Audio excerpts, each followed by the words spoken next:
Good morning, everyone. Happy 8th monthsary. Rough line pagbo-vlogs. Bukas. Thank you sa lahat. November 24, basta tayo ng kapalaran na raw. Tingnan natin kung maganda talaga. Pag November 24 natin, 2021.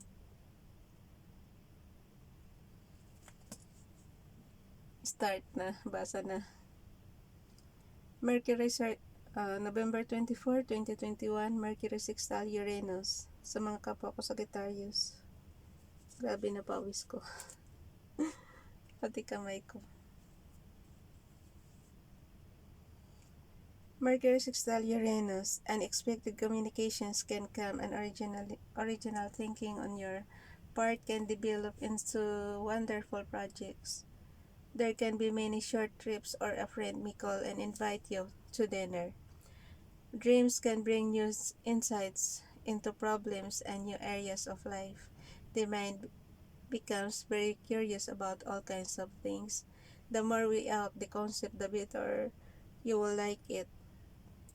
Should you be learning something new, you will pick up the subject the hand with great ease. Sudden intuitive insights can present marvelous solutions, and sudden good news can arrive that takes you completely by surprise. Unexpected short trips that prove to be profitable, or information received can be quite different and useful to some degree. Phone lines can get real fuzzy, and spontaneous reactions to situation is highly probable at this time. This transit favors the opening of formerly unopened doors and breaking the chains that bind you. Creative sparks that occur now should prove very exciting.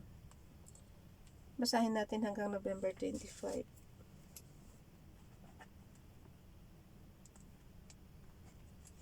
November 25, 2021, Mercury trine Moon. It will be very easy for you to express your feelings to loved ones or the public now. Perhaps you need to seek favors of others in authority, and the time is appropriate to do so. You will be able to grasp situations easily, and your judgment will be correct, so make positive use of it. An active time where your dealings with others will have a protective and compassionate feel to it. You may also receive some very pleasant news that puts a smile on your face. Next naman. Sana ganyan palagi yung balita. Well, magiging masaya tayo.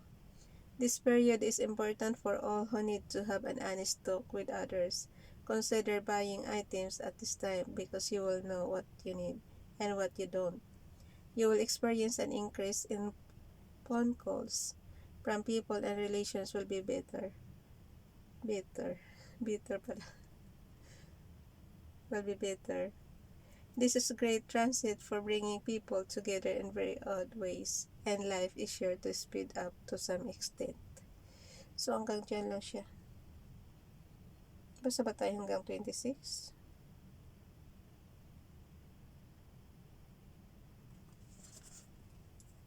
Basahin natin hanggang 26. May time pa naman tayo. 26. November 26, 2021. Sun square Jupiter. Practical considerations go out the window, and large-scale errors in judgment can easily be made. So don't count on anything until you have it firmly in your hand. Yeah, huwag magbilang ng kumbaga sana huwag bilangin it.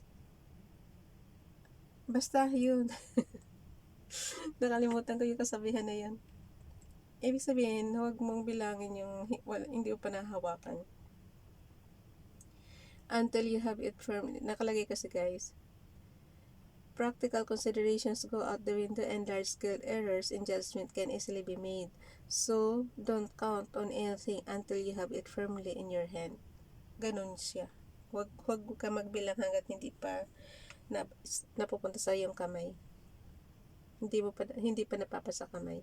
This can be a great time to diet because you can lose weight easily.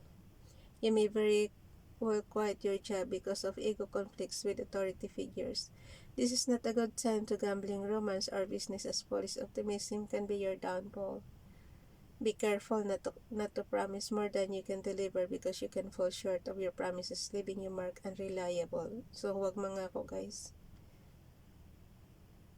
Ako naman kasi hindi talaga ako mangangako na hindi ko kaya. Pero kung kaya ko, yun, mangangako ako. Pero kung hindi ko kaya, hindi ako mangangako. Confrontations with others can breed hurt feelings, especially now, and overinflated egos can get in the way of your progress. Ayan. Nakalagay, guys, confrontations. Yung mga Sagittarius, anuhin nyo ito. Isa puso nyo to para hindi nyo magawa. Para hindi magkamali. Confrontations with others can breed hard feelings, especially now, and overinflated egos can get in the way of your progress. Transportation accident levels are on the rise, to keep an eye on the road at all times. Yan, ingat din sa pagtawid. Ito lang kagustuhan ko dito kasi malalaman mo na yung yung advance mo na ba? Advance mo siyang maiiwasan. The need to spend money on needless items or spending just for the sake of spending will be very strong. Very extravagant, materialistic, and arrogant behavior emerges. Say goodbye to the credit line you keep in good shape for so long. By the end of this transit, the money spent on useless items will show you the error of your ways. I know you want something new, but this is not the time to do it. Buy it or try it. Better to deny it. You may feel frustrated over financial shortages, which is the result of your spending. So, huwag maging magastos, guys, para hindi ka ma-short ng money. Hindi ka ma-short sa pera. Bawasan. Hanggang 26 lang tayo. Bye, everyone. God bless.